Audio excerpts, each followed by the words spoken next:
Nggih, kaya sakniki kan wonten fenomena ada Mbah Yai, Basul Masail mengeluarkan fatwa tentang son horeg. Lah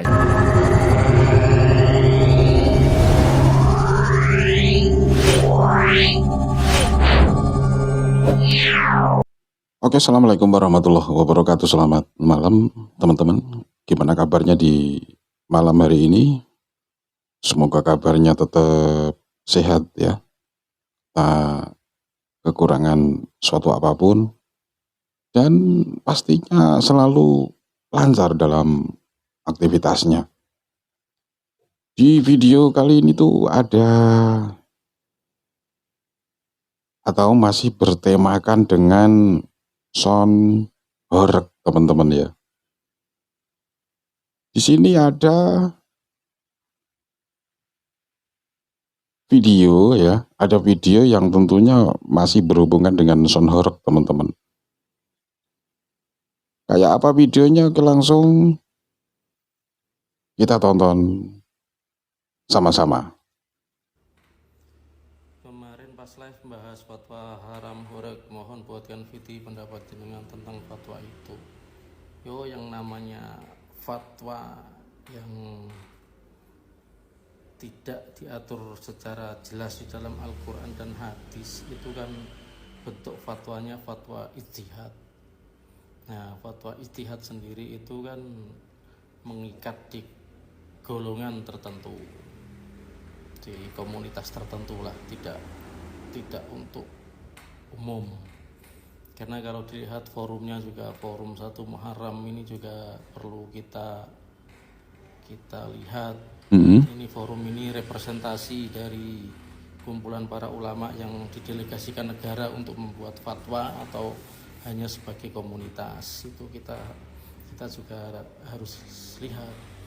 Karena biasanya para mufti, bukan biasanya sih, para mufti di negara-negara seperti Malaysia, Brunei, bahkan di Singapura, di Arab Saudi, para mufti itu adalah orang-orang yang terpilih yang didelegasikan negara memang spesial untuk membuat fatwa. Dan pemilihan untuk menjadi seorang mufti sendiri itu syaratnya sangat ketat. Dilihat dari keilmuannya, dilihat dari kehidupan sehari-harinya. Bahkan di Singapura untuk menjadi mufti itu ada yang memata-matai, dia minumnya sambil berdiri atau duduk, dia kencingnya sambil berdiri apa jongkok, itu dilihat sangat detail. Karena apa? Karena untuk membuat fatwa halal haram dalam kehidupan beragama itu tidak bisa main-main, tidak bisa asal bikin ini haram, ini halal. Harus melalui pengkajian yang objektif dan proporsional. Bahkan seorang imam ketika ingin membuat kitab fikih itu aja dia harus melakukan istikharah, melakukan kajian yang mendalam. Dan beliau ini takut kalau apa yang difatwakan ini menimbulkan madarat bagi kehidupan umat manusia. Sangat hati-hati. Jadi beliau ini ulama-ulama yang menulis kitab-kitab fikih ini sangat hati-hati. Jangan sampai fatwanya ini ada unsur nafsu amarah untuk membuat kalangan tertentu ini merasa dizalimi. Tidak, yang namanya fatwa ini adalah fatwa yang universal, yang intinya dengan fatwa itu akan membawa kemanfaatan bagi semuanya. Intinya begitu lur.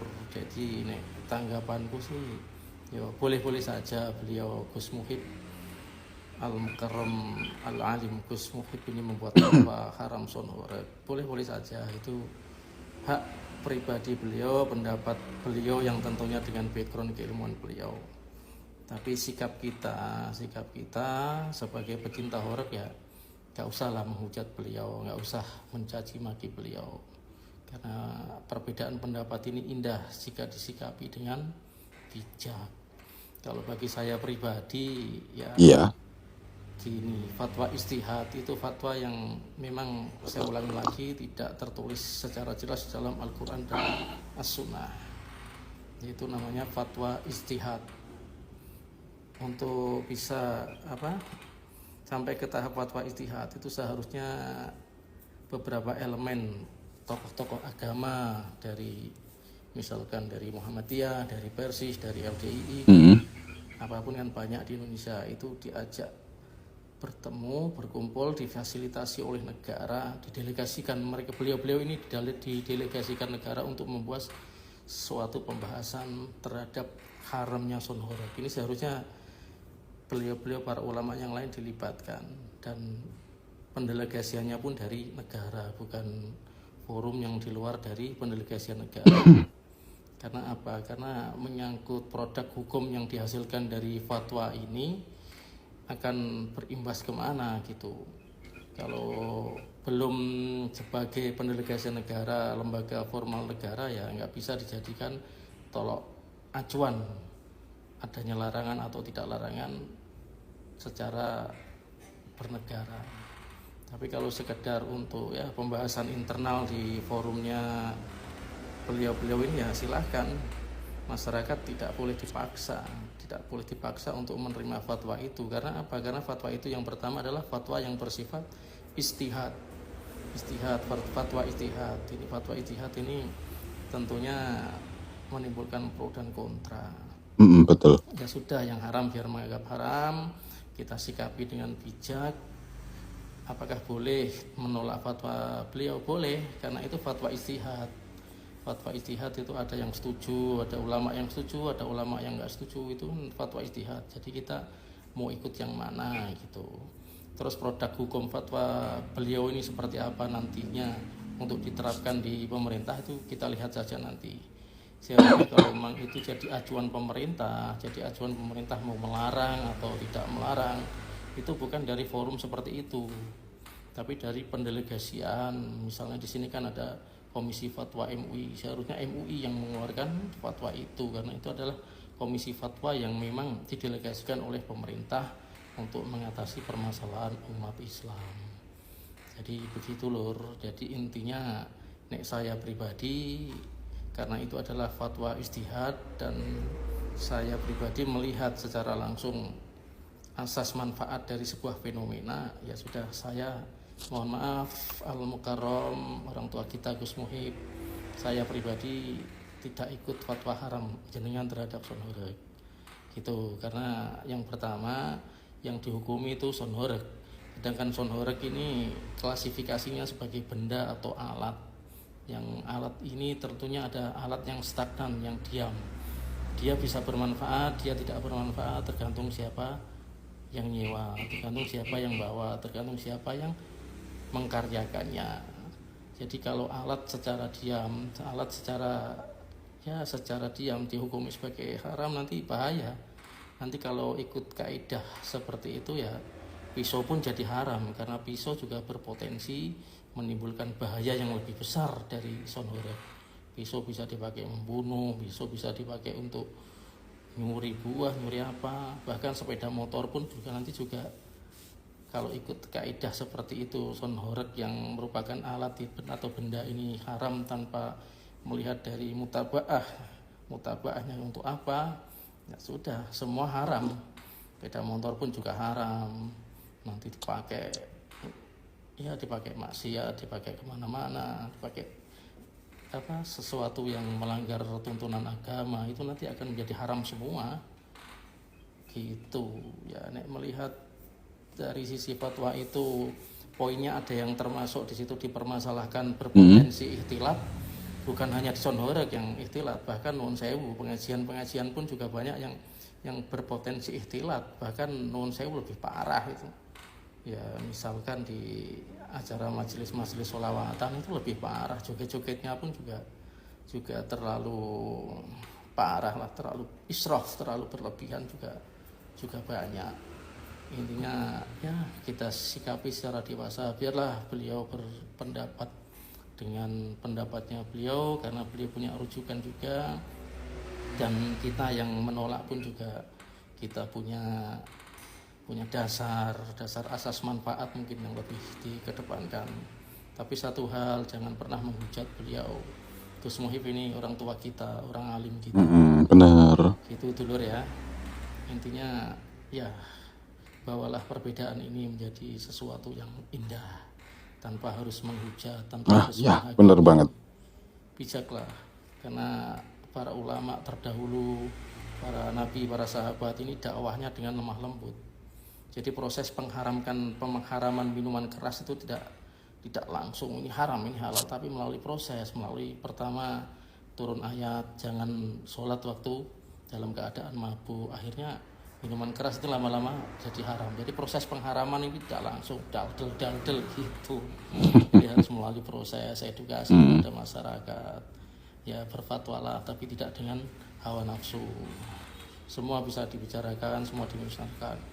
Ya gitu teman-teman, ini balasan dari Vidi dari komen yang minta dijelaskan pendapat itu, pendapat saya lur. Jadi saya mohon maaf Gus Muhib, saya tidak mengikuti fatwa haram panjenengan. Ini menjadi hak saya dan menjadi pertanggungan jawab saya di akhirat nanti. Demikian waalaikumsalam. Wassalamualaikum warahmatullahi wabarakatuh. Waalaikumsalam. Iya, kayaknya saya setuju ya dengan komentar abangnya itu tadi ya. Pelan, nggak langsung mengharamkan. Saya setuju juga ya. Oke, kita lanjut lagi yang satu ini. Nah, itu tadi di kawasan Pati, teman. Pati, Jawa Tengah, ya.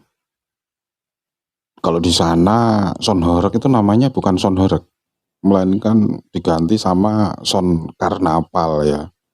Tapi ada batasannya, harus 1 truk, terus 16 subwoofer ke bawah ya. Jadi nggak boleh 16 subwoofer ke atas. Oke.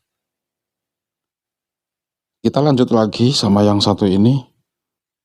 Masih di fatwa son horeg haram ya. Ada Gus Ikdam.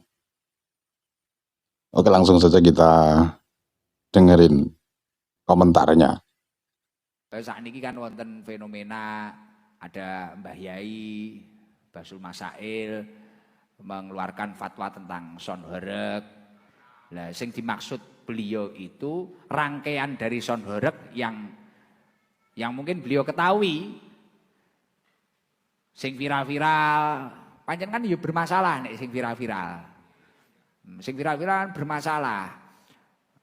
Wayah karnavalan ditutne mbak-mbak, klambine metetet-metetet kuwi. Terus bukan berarti kok kowe sing duwe son horeg kaya kompak apa sapa ngene terus sonmu malih kok bong, ora. Dicilikne volumene, terus aja oleh ditutne mbak-mbak sing klambine urung dadi. Wis ngono ae lho. Oleh sone panggah tinggi, ngoten lho. Penak gampang-gampang. Kok mari kuwi sone haram kaya ilere kirik mboten. Sone halal. Paham ora? Penak ora aku? Nah, ngono lho. Maksudnya ngono. Lah, Gus, tapi nek riyen kula kadung ditutne DJ apa mang dancer niki terus pripun menawi riyen enten dosane, menawi nderek dawuh Mbah Yai menika terus enten harame niku pripun? Nek pomo rejeki kula mboten barokah pripun? Leburan ana pengajian melok nyengkuyung kaya ning ST ngeten iki lho. Mas Bri kadang ya ngono nggih lebur dosa paling ya melok ngaji ya to. Pomo biyen nek dosane nggih lebur, nggih kafarah. Ngono lho. Kan wis ditata, wis ditobati ngono lho. Gusti Allah Maha Pengapura. Pokok aja geger nggih. Kowe maneman kok nek geger. Dadi ngendi-ngendi iki wis ngurusi rudal, perekonomian ngendi, negara ngendi, Jepang wis maju. Cina iki wis gawe barang-barang, awake dhewe ge mercone mejen. Ngono lho ya. Ayo bareng-bareng rukun kompak, aja melok ngelok-ngelokno kiai. Belum tentu yang kita hujat, yang kita nganu itu, yang kita komentari itu sesuai dengan angen-angene awake dhewe. Aja wediku malah kualat, nggih. Coba diunggahne didukne, digoleki jalan tengahe, kan ngoten niku. Lingguh bareng, nggih. Ya, gimana teman-teman? Sudah dengar tadi kan ya? dari komentar-komentar dari Gus Ikdam juga ikut berkomentar tentang Sonhoreg ini. Kita ambil yang baik aja ini teman-teman ya. Kita ambil dari segi positifnya, gitu aja. Dari yang awalnya 16 subwoofer kita turunin. Kayaknya seperti itulah istilahnya ya. Dari yang awalnya 21 subwoofer kita turunkan menjadi 16. Kalau awalnya 16 kita turunkan menjadi 12. Seperti itulah dan lain sebagainya. Terima kasih sudah nonton. Sehat selalu untuk semuanya. Tetap jaga kesehatan. Semoga banyak rezeki untuk kita semuanya. Amin. Terima kasih. Ketemu lagi di video mendatang. Selamat malam, selamat beristirahat dan wallahul muwaffiq ila aqwamit thoriq. Wassalamualaikum warahmatullahi wabarakatuh. Jangan lupa di subscribe teman-teman ya. Oke, terima kasih.